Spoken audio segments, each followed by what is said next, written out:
e aí depois a 28. Hoje eu termino a 27, uma só é necessária.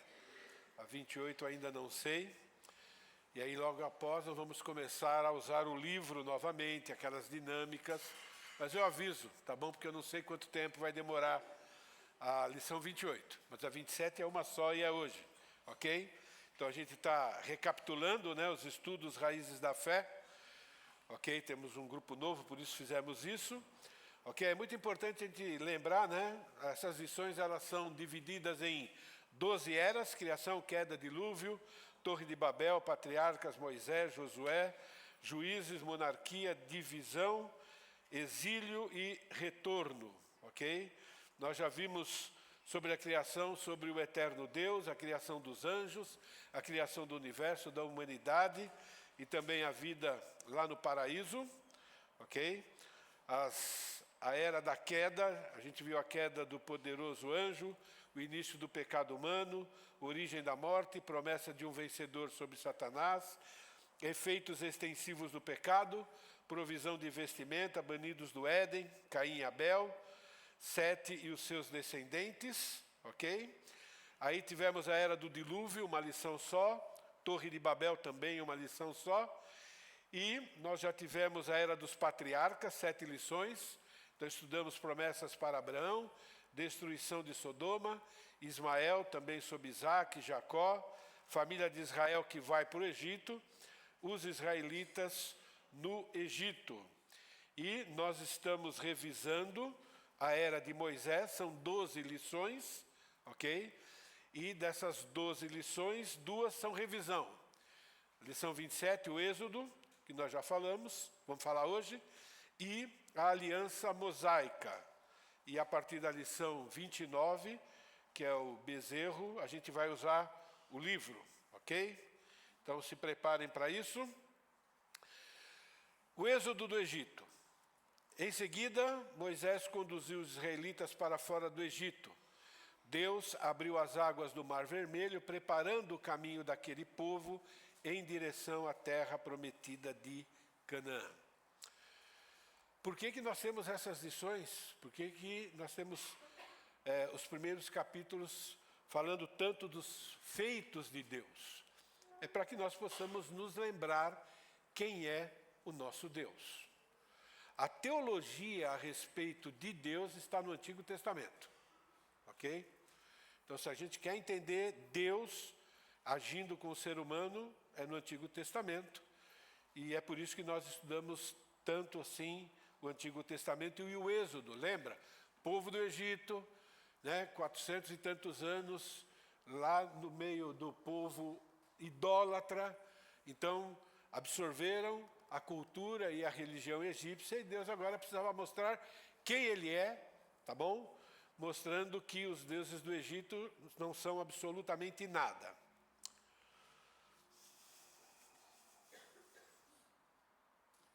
Eu acho que agora deu um probleminha aí, me ajuda. Travou? E vai arrumando lá. É muito importante que a gente entenda que os acontecimentos sobre a saída do povo de Israel do Egito, tudo que aconteceu nessa saída, né, nessa primeira parte, né, da perseguição, eles são um marco para o povo de Israel. Um marco de tal maneira que em todo o Antigo Testamento, ok, Deus sempre os lembra desses feitos. A identidade de Israel como nação passa por esse livramento e de maneira muito especial aquela passagem pelo Mar Vermelho. E na verdade, esses acontecimentos e esse primeiro milagre envolvendo o povo de Israel de maneira específica, né, fugindo do Egito e assim por diante, une o povo, né, num propósito, e une o povo no seu relacionamento com Deus, nessa questão de Deus ser o libertador deles. E depois nós vamos estudar durante a peregrinação na terra, também o cuidador deles. Aproximadamente 700 anos antes, Deus já havia feito a promessa que faz parte, que nós já sabemos, né, da aliança abraâmica. E agora Deus está cumprindo essa promessa, 700 anos depois. É muito interessante, né, porque a gente acha que Deus demora em cumprir as promessas, né, a segunda vinda está diretamente relacionada a isso. Faz tanto tempo que foi feita a promessa que o próprio apóstolo Pedro escreve a respeito disso, para a gente tomar cuidado para não achar que a demora significa que Deus se esqueceu ou não está agindo. Gênesis capítulo 15, versículos 13 e 14. Então lhe foi dito, sabe com certeza que a tua posteridade... Então Deus aqui está falando com Abraão muito tempo antes, não é? Será peregrina em terra alheia, será conduzida à escravidão, será afligida por 400 anos, mas também eu julgarei a gente que tende sujeitar-se e depois sairão com grandes riquezas. A gente está tão acostumado, né, a ler, né, mas a gente esquece, irmãos, o nosso Deus é um Deus que cumpre as suas promessas. Tanto aquelas que parecem ser difíceis, né? Demorando, quanto aquelas que parecem ser mais simples. Por exemplo, nós experimentamos promessas mais simples no nosso dia a dia, mas que precisa do mesmo poder do que essas aparentemente grandes. Por exemplo, né, você poder se alimentar cada dia, saiba, é uma promessa de Deus. Ok? Num mundo tão complicado, o fato de você estar seguro na sua casa, nosso mundo é extremamente violento. Não é? Nós não temos mais garantia, né? A polícia não faz mais nada, não tem como fazer diante das circunstâncias e tudo mais. Quer dizer, né? Quem é que livra você de acidentes? A gente nem imagina como Deus tem cumprido a sua promessa de cuidar de nós. E a misericórdia que Ele tem, inclusive para com os descrentes, cumprindo promessas de cuidar da sua criação. Então, é muito importante que nós vivamos tendo na memória promessas de Deus, porque são as promessas que nos mantêm firmes, né, no nosso propósito de agradar a Deus. Ok? Aqui nós temos o caminho que eles percorreram, ok? Então, saíram assim os filhos de Israel de Ramsés, você vai ver, está aí no mapa, né? De Socote, então estavam lá na cidade de Ramsés, quando aconteceu a morte dos primogênitos, e de lá eles saíram. Cerca de 600 mil a pé, somente de homens, sem contar mulheres e crianças. Então, dá para você imaginar como é que foi essa saída. Não é? Abrupta, debaixo de um homem, né? Na verdade um homem e o seu auxiliar, né? Arão ajudando. Então imagine o que é liderar esse povo, imagina como é que esse povo estava saindo de lá do Egito, ok? Subiu também com eles um misto de gente, então tinham egípcios no meio, né? Pessoas de outras nações que habitavam também no Egito. Eles viram os milagres de Deus e falaram, melhor ir com esse povo do que ficar aqui. Né? E assim aconteceu. Né? Então, ovelha, gado, muitíssimos animais. Né? Versículo 40, ora, o tempo que os filhos de Israel habitavam no Egito foi de 430 anos. Ok? E aí depois há um acontecimento muito interessante em Êxodo capítulo 13, versículo 20 em diante. Tendo, pois, partido de Socote, acamparam-se em Etã, à entrada do deserto. O Senhor ia adiante deles durante o dia numa coluna de nuvem, e para os guiar pelo caminho, e durante a noite uma coluna de fogo para os alumiar, a fim de que caminhassem de dia e de noite. Nunca se apartou do povo a coluna de nuvem durante o dia, nem a coluna de fogo durante a noite. Então o povo tinha a certeza da presença de Deus de forma visível. E o povo precisava disso, senão Deus não teria feito assim. Né? Um povo saindo da incredulidade, um povo, né, atormentado, né, pela escravidão, muito sofrimento, e Deus queria conduzi-los e os conduzia desse jeito. Então, eles tinham a certeza de que Deus estava lá, ok? Mas eles logo de cara já têm uma crise de fé. Nada diferente do que nós, ok? Então a gente tem a primeira crise de fé deles em Êxodo, capítulo 14, versículos de 1 a 12. Eu vou ler, tá bom? Disse o Senhor a Moisés: fala aos filhos de Israel que retrocedam. Então eles tinham ido para um certo lugar, ok? E agora eles vão recuar um pouco, tá bom? Para ir para outro lugar. E se acampem diante de defronte de Pi-Airote, entre o Migdol e o mar, diante de Baal-Zefon, em frente dele vos acampareis junto ao mar. Então Deus planejou esse acontecimento, ok? Estrategicamente falando, cuidado com o Deus foi horrível, porque deixou eles encurralados, né? Um mar pela frente, onde não dá para fugir, ok? E preparou isso. Por que que Deus fez isso? Então, Deus está se apresentando ao povo e também está mostrando para nós a incredulidade do ser humano, mesmo tendo Deus, ou vendo Deus de maneira poderosa, né? Coluna de fogo, né?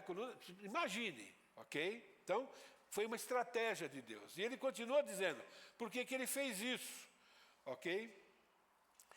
Então, Então Faraó dirá aos filhos de Israel, estão desorientados na terra, o deserto os acercou. Então, ele fez isso porque ele queria mandar o recado para o Faraó entrar num engano, ok? Endurecerei o coração de Faraó para que os persiga. E serei glorificado em Faraó e em todo o seu exército, e saberão os egípcios que eu sou o Senhor.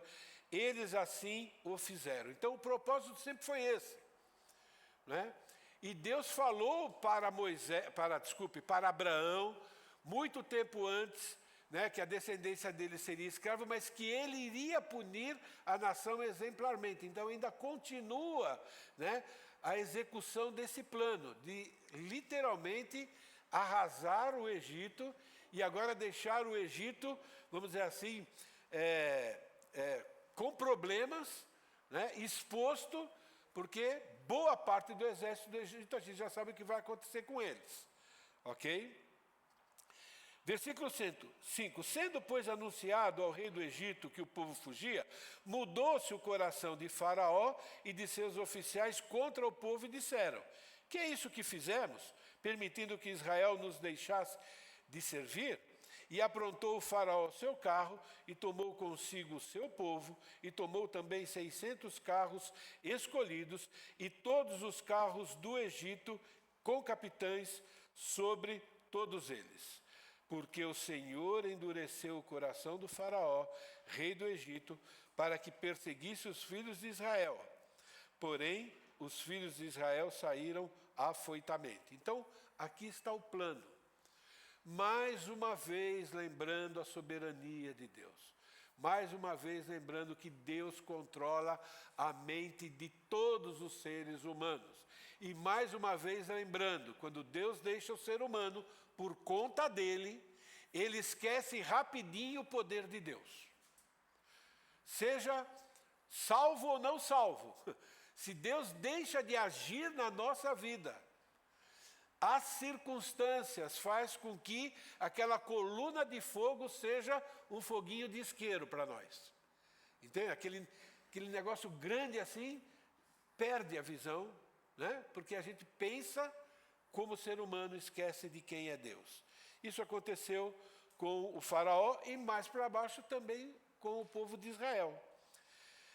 Então, versículo 6, ok? Versículo 8. O Senhor endureceu o coração do rei do Egito para que perseguisse os filhos de Israel, porém os filhos de Israel saíram afoitamente.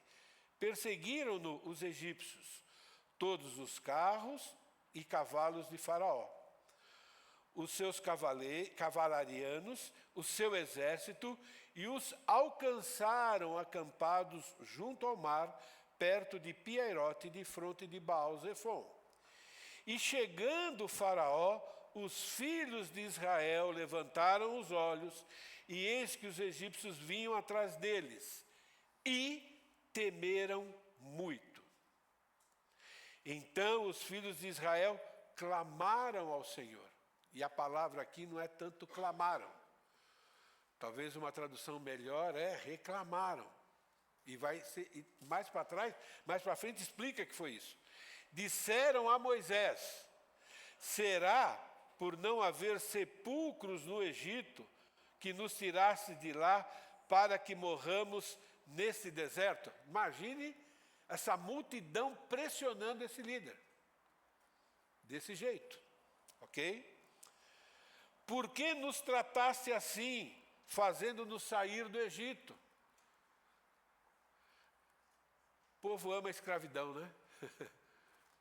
Nós amamos ainda algumas coisas da velha natureza, precisamos tomar cuidado, gente. Ok? Não é isso que te dissemos no Egito? Deixa-nos para que sirvamos o Egito, os egípcios.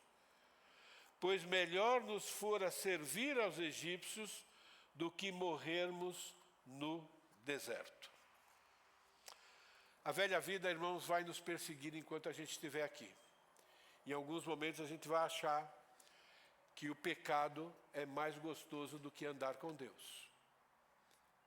Precisamos estar conscientes disso, acreditar que é uma mentira que existe dentro da velha natureza. E mentira se combate com o quê? Com a verdade, né? Você se despoja da mentira e você vai convencendo o seu coração, dizendo, não, isso é ruim, ok? Então, eles tiveram realmente aqui uma crise de fé, ok? E muito medo, então nós temos os nossos medos também, ok? O medo nada mais é do que a diminuição do poder de Deus aos nossos olhos. O medo é não ver Deus como Ele realmente é. Agora, estou falando, irmãos, do medo que nos paralisa, do medo que nos leva a pecar em pensamentos, palavras e ações. Existe um medo que ele é prudente. Medo de pecar faz bem. Entende? Medo de se desviar do Senhor faz bem. Isso se chama, né, temor benéfico do Senhor. Mas medo que nos impede de cumprir a nossa responsabilidade, de testemunhar, de servir ao próximo, né? De fazer o que nós devemos fazer, né? Até de desfrutar coisas que Deus permite que a gente desfrute. Esse medo, na verdade, é desconfiança do poder e do amor de Deus para conosco. Então, a gente precisa, diante do medo, a gente precisa avaliar, né, se é um medo temor, medo santo, ou se é um medo pecaminoso. Ok? E mais uma vez, né, Deus planejou tudo isso, por quê? Porque Ele quer revelar o seu grande poder. Para que nós nos lembrássemos disso agora. Porque agora Ele vai revelar o seu poder de maneira diferente. Talvez não tão visível para nós, mas é o mesmo poder. É o mesmo cuidado que nós estamos desfrutando. Não é? Moisés, porém, respondeu ao povo: não temais, aquietai-vos e vede o livramento do Senhor que hoje vos fará, porque os egípcios que hoje vedes, nunca mais os tornareis a ver. O Senhor pelejará por vós. Que palavra boa, né? Irmãos, Deus continua lutando em nosso favor hoje, né? Aqui embaixo e lá no céu, Jesus continua lutando pela nossa santificação. A Bíblia diz que Ele continua advogando a nossa causa lá, ok? Então nós temos um Deus agindo aqui embaixo e agindo lá em cima também, né? Além do Espírito Santo dentro de nós, ok? O Senhor pelejará por vós e vós vos calareis. Para de falar bobagem. Cala a boca em relação a isso, né? Cuidado quando falam a respeito de Deus e das promessas de Deus. Disse o Senhor a Moisés: por que clamais a mim? Dize aos filhos de Israel que marchem. E tu levanta o teu bordão estende a mão sobre o mar e divide-o para que os filhos de Israel passem pelo meio do mar a seco. Eis que endurecerei o coração dos egípcios para que vos sigam e entrem nele, e sereis glorificado no faraó e em todo o seu exército, e nos seus carros e nos seus cavalarianos. Eu fico imaginando qualquer pessoa com um pingo de juízo, pinguinho de nada, hora que vê aquele mar abrindo, o povo passando no meio, o que acha que vai acontecer depois? Se Deus está abrindo para eles fugirem. Qualquer pessoa, um general com o mínimo, né, de conhecimento tático, sabia o que ia acontecer. Perceberia que aquilo era uma grande armadilha. Mas assim é a pessoa cega em relação ao nosso Deus. Entende? Então, versículo 19, então o anjo de Deus que ia diante do exército de Israel se retirou e passou para trás deles, e também a coluna de nuvem se retirou de diante deles e se pôs atrás deles. Agora a coluna está entre o povo e os egípcios, protegendo, cuidando, não é? Eia entre o campo dos egípcios e o campo de Israel. A nuvem era escuridade para aqueles, isso é escuridão para os egípcios, não é? Deixa eu voltar aqui, porque eu me perdi agora, tá bom? Escuridade para eles, e para este clareia a noite, de maneira que em toda a noite este e aqueles não puderam aproximar-se. Então Moisés estendeu a mão sobre o mar, e o Senhor, por um forte vento oriental, que soprou toda aquela noite, fez retirar-se o mar e se tornou terra seca, e as águas foram divididas. Por que é que nós temos esses detalhes? Pergunta. Deus podia fazer assim, sem vento e sem nada, e parasse o mar? Podia. Ok? Mas por que ele fez diferente? Ele está mostrando para o povo que Deus é o Deus que controla tudo, que controla a natureza. Né? É Ele que faz com que a plantação ou dê certo ou não dê. É Ele que faz, né? Que controla os ventos, controla tudo, mostrando o poder do nosso Deus para o povo que iria se tornar uma nação e que depois teria que plantar, teria que colher, teria que respeitar os mandamentos. Os mandamentos foram dados, inclusive, dizendo: se vocês me obedecerem, eu vou controlar a natureza para vocês. Se vocês me desobedecerem, eu também vou controlar contra vocês. Então, Deus mostrando o seu poder, né? Para que nós saibamos que esse é o nosso Deus também, ok? Então Moisés, versículo 21, né? Repetindo, então Moisés estendeu a mão, né, sobre o mar, e o Senhor, e esse vento forte oriental que soprou sobre toda a noite, fez retirar-se o mar, e se tornou em terra seca, as águas foram divididas. Os filhos de Israel entraram no meio do mar, em seco, e as águas lhe foram qual muro à sua direita e à sua esquerda. Os egípcios que os perseguiam entraram atrás deles, todos os cavalos do faraó, seus carros, seus cavalarianos, até o meio do mar. Na vigília da manhã, o Senhor, na coluna de fogo e na nuvem, viu o acampamento dos egípcios e alvoroçou o acampamento dos egípcios. Emperrou-lhe as rodas e os carros e fê-los andar dificultosamente. Então disseram os egípcios: fujamos da presença de Israel, porque o Senhor peleja por eles contra os egípcios. Aqui de novo eles reconhecem: caímos numa armadilha, vamos sair correndo daqui, ok?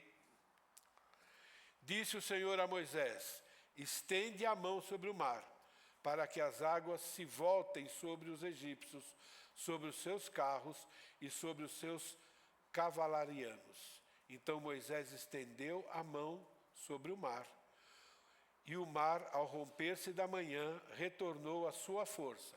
Os egípcios Ao fugirem, foram de encontro a ele, e o Senhor derrubou os egípcios no meio do mar.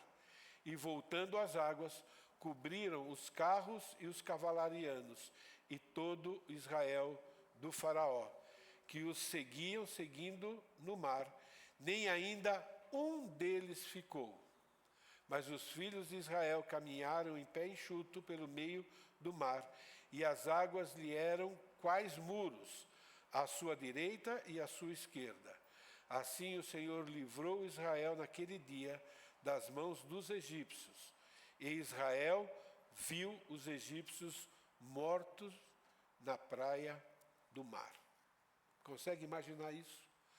Às vezes nós, desde pequenininho, ouvimos essa história e tudo mais, e parece que isso vai perdendo a força. A gente vai se acostumando, achando que é algo simples, não é? Para o descrente não é simples. Muitos deles dizem que isso aqui é lenda, que não foi bem assim, né? Tem aquela história, de que, na verdade, a maré baixou. Várias histórias mentirosas tentando eliminar o poder soberano do nosso Deus. Irmãos, esse é o nosso Deus. Esse é o Deus que prometeu cuidar de você e de mim nessa caminhada que nós estamos fazendo graças ao Senhor Jesus. Esse Deus que prometeu, por exemplo, a vida eterna. Esse Deus que prometeu, Mateus 6, busque o reino dele, isso é, sirva ele em primeiro lugar, ok? E ele vai cuidar de você, é o mesmo Deus. Para ele cuidar de você, ele precisa lidar com todas as pessoas que estão acima de você. Ele precisa lidar com o governo, ele precisa lidar com as nações. A nossa economia hoje é uma economia, como é que fala? Dolarizada. Não é assim? Nós não ganhamos em dólar, mas tudo é preço em dólar. Acontece algo do outro lado do mundo, nos afeta aqui. E ele está dizendo, busque-me em primeiro lugar e eu vou cuidar de vocês. Revela que ele controla de verdade todas as coisas. O que ele espera de nós é obediência e confiança. Ok? Não tem jeito, esse é o nosso Deus. Ele vai nos testando. Ok? Então, o êxodo do Egito realmente é um evento marcante na história de Israel. Antes, escravidão e servidão. Depois, liberdade. Antes, servindo ao Deus, o faraó. E qual era a recompensa ao servir o faraó? Como eles moravam, onde eles moravam, do que eles se alimentavam. Agora, servindo sim, mas servindo ao Senhor Deus. E nós vamos ver, durante toda a caminhada no deserto, que na verdade era Deus que servia ao povo. Entende? É Deus servindo, Deus se revelando ao povo. Antes, uma grande família. Agora, uma nação de Israel. Antes, estrangeiros em terra estranha. Agora o quê? Rumo à casa própria. Rumo à terra prometida. Antes, desesperança. Ia continuar escravo. E escravo, escravo.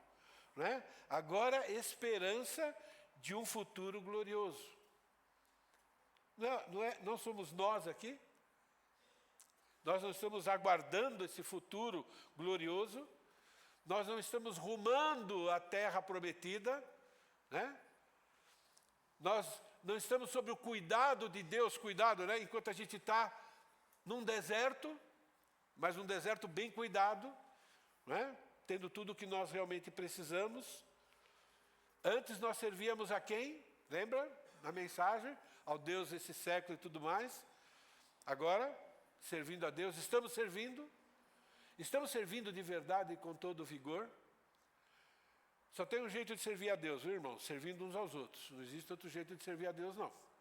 Ok? Muito importante a gente lembrar disso. Ok? Ele não precisa de nada de nós. Ok? Mas a gente serve a Deus servindo uns aos outros. Eu quero encerrar lendo Êxodo capítulo 15 todinho. O resultado disso, a festa que eles fizeram depois de terem esse livramento. O culto que eles prestaram a Deus na cultura deles. Então entoou Moisés e os filhos de Israel este cântico ao Senhor. Caiu bem, né? Depois da ceia do Senhor, também a gente pode ler esse cântico, não é? E disseram: cantarei ao Senhor, porque triunfou gloriosamente, lançou no mar o cavalo e o seu cavaleiro. Eu não consigo desassociar isso com tudo que tem na minha mente em escatologia. Eu não consigo. Não é? A derrota de Satanás, a prisão, eu não consigo, sabe? Você vê no Antigo Testamento paralelos em relação ao Novo. E eu vibro. Não é? O Senhor é a minha força e o meu cântico. A gente pode falar a mesma coisa, não podemos? Ele me foi por salvação. Este é o meu Deus. Olha, meu Deus, aquele Deus, você fala assim, vibrando, né? Portanto, eu o louvarei. Ele é o Deus de meu Pai, por isso o exaltarei. O Senhor é homem de guerra, o Senhor é o seu nome. Lançou no mar os carros do faraó e seu exército. Os seus capitães afogaram-se no mar vermelho. Os vagalhões os cobriram, desceram às profundezas como pedra. A tua destra, ó Senhor, é gloriosa em poder. A tua destra, ó Senhor, despedaça o inimigo. Na grandeza da tua excelência, derrubas os que se levantam contra ti. Envias o teu furor, que os consome como restolho. Como os refolgar das suas narinas, amontoaram-se as águas correntes pararam em montão, os vagalhões coalharam-se no coração do mar. O inimigo dizia: perseguirei, alcançarei, repartirei os despojos, a minha alma se fartará deles, arrancarei a minha espada e a minha mão os destruirá. Sopraste com o teu vento, e o mar os cobriu, afundaram-se como chumbo em águas impetuosas. Ó Senhor, quem é como tu entre os deuses? Quem é como tu, glorificado em santidade, terrível em feitos gloriosos, que operas maravilhas? Estendeste a destra, e a terra os tragou. Com a sua beneficência guiaste o povo que salvaste. Com a tua força o levaste à habitação da tua santidade. Os povos o ouviram, eles estremeceram. Agonias apoderaram-se dos habitantes da Filistia. Ora, os príncipes de Edom se perturbam, os poderosos de Moabe se apodera temor. Esmorecem todos os habitantes de Canaã. Sobre eles cai espanto e pavor. Pela grandeza do teu braço, emudecem como pedra, até que passe o teu povo, ó Senhor, até que passe o povo que adquiriste. Tu o conduzirás e o plantarás no monte da tua herança, no lugar que aparelhaste, ó Senhor, para a tua habitação, no santuário, ó Senhor, que as tuas mãos estabeleceram. O Senhor reinará por todo sempre, porque os cavalos de Faraó, com os seus carros e os seus cavalarianos, entraram no mar. E o Senhor fez tomar sobre eles as águas do mar, mas os filhos de Israel passaram a pé enxuto pelo meio do mar. A profetisa Miriam, irmã de Arão, tomou um tamborim e todas as mulheres saíram de trás dela com tamborins e com danças. E Miriam lhe respondia: cantai ao Senhor, porque gloriosamente triunfou e precipitou no mar o seu cavalo e o seu cavaleiro. Irmãos, esse é o nosso Deus. Profecias que lá estavam se cumprindo e profecias que ainda se cumprirão. Deus ainda vai reinar sobre todas as nações. Esse texto diz, aqui no planeta Terra. Aqui o Espírito Santo estava conduzindo Moisés. É Deus falando para Moisés aquilo que ele fez e aquilo que ele fará no futuro.